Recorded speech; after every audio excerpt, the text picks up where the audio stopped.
सुप्रभात प्यारे बच्चों। आज हम कक्षा 8 पाठ 7 उपसर्ग प्रयोग है पढ़ेंगे। हिंदी में और संस्कृत में व्याकरण के नियम सेम होते हैं। तो जैसे हिंदी में हम उपसर्गों का और प्रत्यय का प्रयोग करते हैं, उसी तरीके से हम संस्कृत में भी उपसर्ग और प्रत्यय का प्रयोग करते हैं। ठीक है। उपसर्ग और प्रत्यय में अंतर क्या होता है? उपसर्ग वह शब्द के आगे लगता है और प्रत्यय शब्द के पीछे लगता है। ठीक है।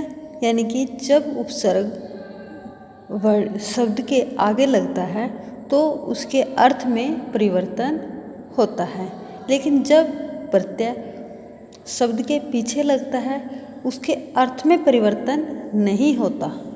ठीक है। उपसर्ग का प्रयोग करने से अर्थ में परिवर्तन होता है, लेकिन प्रत्यय का प्रयोग करने से शब्द के अर्थ में कोई परिवर्तन नहीं होता। जैसे आगच्छति है, यानी कि आगच्छति, इसमें क्या हुआ है? उपसर्ग का प्रयोग किया गया है। गच्छति का अर्थ होता है जाता है, लेकिन आगच्छति का अर्थ होता है आता है। यानी कि आगच्छति क्या है? यहाँ पर आ क्या है? उपसर्ग है। ठीक है। और गच्छति क्या है? गच्छति क्या है? शब्द है। तो हम जब गच्छति के साथ उपसर्ग का प्रयोग करते हैं तो आगच्छति, यानी कि उपसर्ग क्या होता है? में से शब्द के आगे लगता है तो वो क्या होगा?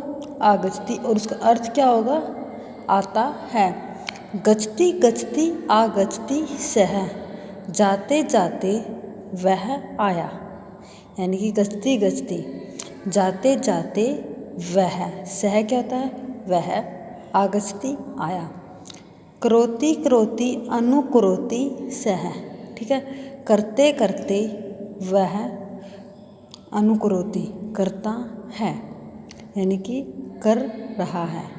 फिर है आगच्छति आगच्छति उद्गच्छति, यानी कि आते आते। ठीक है। उद्गच्छति, उद क्या होता है? उदय होना। तो यहाँ पर क्या हुआ? उद्गच्छति सः, उदय, वह उदय हुआ, उसके आते आते ही वह उदय हुआ। इसी तरीके से इन सब में क्या होता है कि उपसर्ग का अर्थ क्या होता है? उपसर्ग हमेशा शब्द के आगे लगकर उसके अर्थ में परिवर्तन करता है, और प्रत्यय होता है जो वो शब्द के पीछे लगकर उसके अर्थ में परिवर्तन नहीं करता। उपसर्ग में हमारे उपसर्ग कौन कौन से होते हैं? यानी कि उपसर्ग हमारा कौन सा है? आ, अनु, उद, उप, उ। ठीक है। तो उपसर्ग क्या हो यहाँ पर हमारा? उ है, ओनली, केवल उ है। आस्ते तो एक शब्द है। ठीक है। अनु, अनुचरती। फिर है पर, अव, अनु, संस, यानी कि यहाँ पर क्या है? संस दिया हुआ है, तो ये क्या है? सम।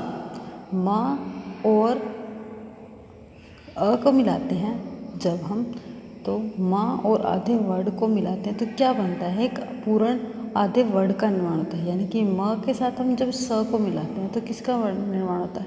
एक आधे स का निर्माण होता है। अभी लिखती दुष्करोति, यानी कि यहाँ पर क्या है? दुस, दुस क्या है?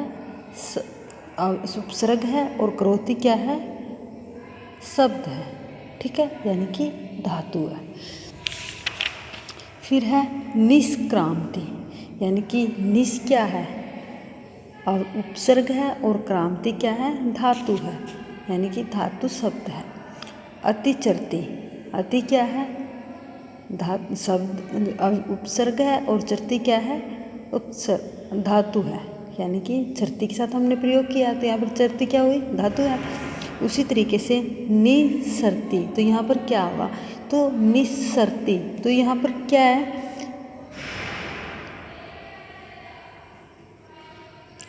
निस, इस तरीके से। ठीक है। निरर्थयति, यानी कि यहाँ पर क्या होगा? अर्थयति कार्यम तत्सु तत्तु सः, तो यहाँ पर क्या होगा? निर, यानी कि इसके साथ हम अगर आधा र लगाएं तो ये क्या हो गई, नर, निर। उसी तरीके से गच्छति का अर्थ होता है जाता, आगच्छति का अर्थ होता है आता, करोति करता है, दुष्करोति बिगाड़ता है, यानी कि काम को खराब करता है। तो अब क्या है, ऊपरी यानी एवं रंजित पदानि स्थानी सर्वाणी उपसर्ग युक्तानि संति। ऊपर यानी एवं दिए गए पदों में पानी सब जगह उपसर्ग प्रयोग हैं। यदा धातु पूर्वम उपसर्गाणाम प्रयोग है भवति। जैसे ही धातुओं के आगे उपसर्ग का प्रयोग होता है, तदा तस्य तब उसका अर्थ भी परिवर्तन होता है, जो कि मैंने आपको बताया है। उपसर्गाणाम प्रयोग धातु पूर्व भवति यथा अभिधावति। अभी क्या है, उपसर्ग है। उपसर्गाणाम प्रयोगेण धातो अर्थे परिवर्तनम भवति। उपसर्गों के प्रयोग से धातुओं के अर्थ में परिवर्तन होता है। गच्छति जाता है, आगच्छति आता है। उपसर्गाणाम प्रयोग सर्वेषु कालेषु सर्वेषु च वचनेषु भवति। उपसर्गों का प्रयोग सर्वेषु सभी कालों में, सभी और सभी वचनों में होता है। ठीक है, तो यहाँ पर जैसे कि एक उदाहरण देखिए, सह पित्रम अनुसरति। तो यहाँ पर इसमें उपसर्ग क्या है, अनु है। ठीक है, सरति क्या है, धातु है। सह अवगच्छति, सह अवगच्छति वह साथ आता है। अव क्या होता है, आता है। तो अवगच्छति उसके साथ। अव क्या हुआ यहाँ पर, धातु है, उपसर्ग है, और गच्छति क्या है, धातु है। कन्या पाठम अनुस्मरति। कन्या पाठ को पढ़ते हुए स्मरण भी करती है। तो यहाँ पर अनु क्या है, उपसर्ग है, और स्मृति क्या है, धातु है। सह तम प्रताड़यति।